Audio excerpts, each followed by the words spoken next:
इस वीडियो में हम अपने अर्थिंग और बैटरी बैकअप के बारे में जानेंगे। तो आइए स्टार्ट करते हैं। तो हम सर्वप्रथम रूम में एंट्री करते हैं और रूम की हाइजीन को चेक करते हैं। हाइजीन मीन्स हमारा रूम कैसा है जिसमें हमने सर्वर का सेटअप किया हुआ है। तो इस रूम में हमने सर्वर का सेटअप किया हुआ है। जो ये हमारा रैक है ETSI रैक के स्टैंडर्ड को ये फॉलो कर रहा है। अब हम रैक और अपने बैटरी का प्लेसमेंट चेक करेंगे कि रैक का प्लेसमेंट और बैटरी का प्लेसमेंट सही जगह पे हुआ है या नहीं हुआ है। वहाँ पे रूम टेम्परेचर क्या है ये भी हम देखेंगे। तो ये हमें बहुत इंपॉर्टेंट पॉइंट है और हमें ये ध्यान रखना होता है कि बैटरी किस टेम्परेचर पे किस इन्वायरमेंट में रखा गया है जिससे कि बैटरी की लाइफ ज़्यादा हो। और अब हम कमरे का लोड कैलकुलेट करेंगे कि कमरे में एक पंखा है, ट्यूबलाइट चल रहा है, एक एग्जॉस्ट है। इस तरह से हम सारे रूम का लोड कैलकुलेशन करते हैं। OLT की IP को भी मार्क किया गया है यहाँ पे, ताकि हम अपने सर्वर पे प्रॉपर टैगिंग करके रखते हैं सिस्टमेटिक ढंग से। और उस टैगिंग का बेनिफिट ये होता है कि हम अपने कंप्लेन को, फॉल्ट को इजीली ट्रेस कर पाते हैं, चेक कर पाते हैं। तो हमें टैगिंग करके रखना चाहिए। अब हमारी केबल की एंट्री है जो हम चेक कर रहे हैं। हमारा केबल क्या है, डाउन टू अर्थ है, ठीक है, ऊपर से नीचे आ रहा है। और ऊपर से नीचे इसलिए आ रहा है कि हम अपोजिट साइड में नीचे से ऊपर लेके जा रहे हैं, ठीक है। अपोजिट साइड में नीचे से ऊपर इसलिए लेके जाते हैं कि अगर हम ऊपर से नीचे लेके आएंगे तो बारिश का पानी उस केबल के साथ अंदर आ जाएगा और कहीं ना कहीं हमारे रैक को, OLT को, स्विच को वो खराब करेगा या अर्थिंग आएगा या उसमें हमें करंट आएगा। इसलिए हमें ध्यान रखना है कि जो बाहर की केबल है वो हमारा नीचे से ऊपर आना चाहिए। अब बैटरी को हमेशा कोई स्टैंड पे या हमें कोशिश करना चाहिए कि उसको बैटरी की ट्रॉली पे रखें जिससे कि बैटरी की लाइफ अच्छी बनी रहे। इन्वर्टर है और ये हमारी बैटरी है। यहाँ पे हमने 2 बैटरी लगा रखा है। अब हम बोर्ड पे इलेक्ट्रिसिटी पे चेक करेंगे, अर्थिंग चेक करने से पहले, कि इसमें फेस कौन सा है और न्यूट्रल कौन सा है। और फेस और न्यूट्रल पहचानने के लिए हमारे पास सिंपल टेस्टर होना चाहिए। उस टेस्टर के थ्रू हम चेक करेंगे। ये दोनों नहीं है। अब हम चेक करेंगे एट इज इट ऊपर वाले पोर्ट में। तो इसमें एक पोर्ट फेस होता है और एक न्यूट्रल, और जिसमें इलेक्ट्रिसिटी लगाने से लाइट जल जाती है वो फेस होता है और ये हमारा फेस है। तो इससे हमने ये पहचान लिया कि ये हमारा फेस है, ये हमारा न्यूट्रल है और ऊपर वाला पोर्ट जो है वो हमारा अर्थिंग है। तो ये पहले हम चेक कर लेंगे टेस्टर के हेल्प से।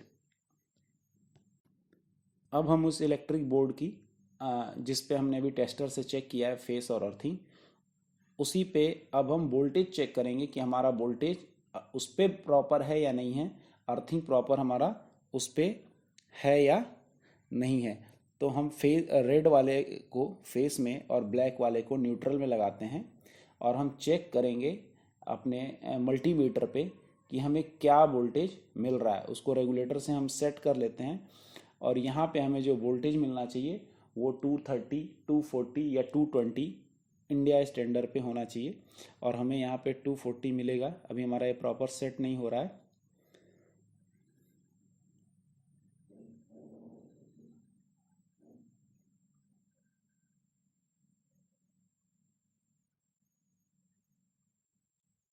ये 239, 240 हमें दिख रहा है। मीन्स इसको हमें प्रॉपर सिस्टमेटिक ढंग से लगाना है। अगर हम इसको लगाने में भी अगर ध्यान नहीं रखेंगे तो वो हमेशा फ्लक्चुएट होता रहेगा। तो हमें वोल्टेज 240 मिला, मीन्स हमारा वोल्टेज यहाँ पे सही है। अब हम अगेन मल्टीमीटर को उसी में एक ब्लैक रेड वाले को फेस में डालेंगे और ब्लैक को अर्थिंग में, और फिर हम वोल्टेज चेक करेंगे वहाँ पे। तो हमें मिलना चाहिए 0 0। और दूसरे में फिर हम न्यूट्रल और अर्थिंग में कर रहे हैं तो हमें मिलना चाहिए 0 0, जो कि मिल रहा है। मीन्स हमारा 0 0 है, कोई भी वेरिएशन नहीं आ रहा है। और ये 1 या 2 वोल्ट का वेरिएशन आता है तो मीन्स ओके है, अदरवाइज 0 होना चाहिए बेस्ट के लिए। अगर 1 या 2 वोल्ट से ज़्यादा का वेरिएशन आ रहा है मीन्स यहाँ पे अर्थिंग इशू है और हमें चेक करना चाहिए और अर्थिंग लगाना चाहिए।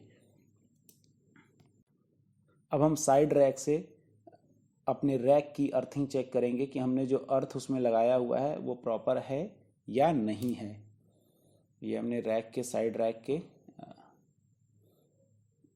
डोर को ओपन किया और ये हम अपने अर्थिंग केबल को देख रहे हैं जो इसमें हमने सेट लगाया हुआ है कि इस पे जो भी अननेसेसरी करंट होगा वो उसको अर्थ कर देगा और OLT स्विच पे हमारा कोई इम्पैक्ट नहीं आएगा। तो यहाँ पे हमारा प्रॉपर अर्थिंग हुआ है जो कि बेस्ट है, ओके है। अब हम इन्वर्टर का बैकअप चेक करेंगे कि हमारे इन्वर्टर पे बैकअप प्रॉपर है या नहीं है। तो उसी सेम मल्टीमीटर से लेंगे, एक प्लस होता है और एक माइनस होता है। प्लस पे रेड को लगाएंगे और माइनस पे ब्लैक को लगाएंगे और हम चेक करेंगे मल्टीमीटर पे हमें कितना वोल्टेज मिल रहा है और यहाँ पे हमें 27 वोल्ट मिल रहा है। ठीक है, ये हमारा डबल बैटरी है तो हम दोनों बैटरी का ज्वाइंट चेक कर रहे हैं। अब हम अपने मेन पावर को ऑफ करके 20 मिनट के लिए, 25 या 30 मिनट के लिए ऑफ करके छोड़ देंगे। पूरा लोड हम बैटरी पे डालेंगे। ठीक है, और बैटरी पे जब हम पूरा लोड डालेंगे, ये हमने स्विच ऑफ किया और अब पूरा लोड हमने बैटरी पे डाल दिया। ठीक है, अब यूपीएस हमारा ऑन हो गया है। ये हमारा यूपीएस ऑन है। ठीक है, अब हमारा पूरा रूम का जो लोड है, ठीक है, वो बैटरी पे आ गया है और हम इस तरह से 20 मिनट तक वेट करेंगे पूरे लोड को और फिर से अगेन चेक करेंगे 20 मिनट बाद कि अब लोड कितना है, अब वोल्टेज कितना है हमारे बैटरी पे, जिससे कि हम डिसाइड कर लें कि हमारे बैटरी का बैकअप 6 से 8 घंटा है भी या नहीं है। और एक लोड कैलकुलेट करने का यहाँ से तरीका है कि हम इस केबल पे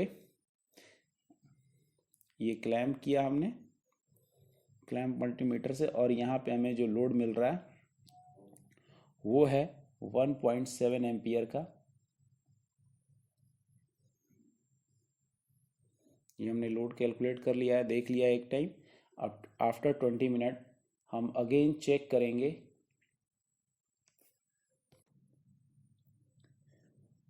अब 20 मिनट बाद हम फिर से अपने मल्टीमीटर से एक प्लस और एक माइनस पे लगा के चेक करेंगे कि हमें क्या वोल्टेज मिल रहा है। तो अब हमें 23 मिल रहा है, 23 वोल्ट।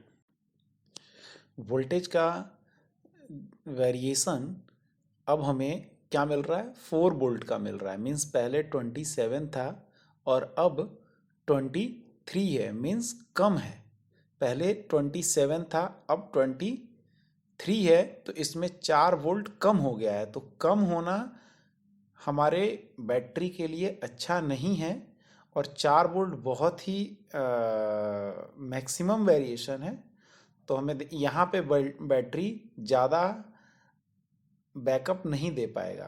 बैटरी बैकअप लो है, आपको इसको इम्प्रूव करने की ज़रूरत है, इसे अपग्रेड करने की ज़रूरत है। थैंक यू दोस्तों।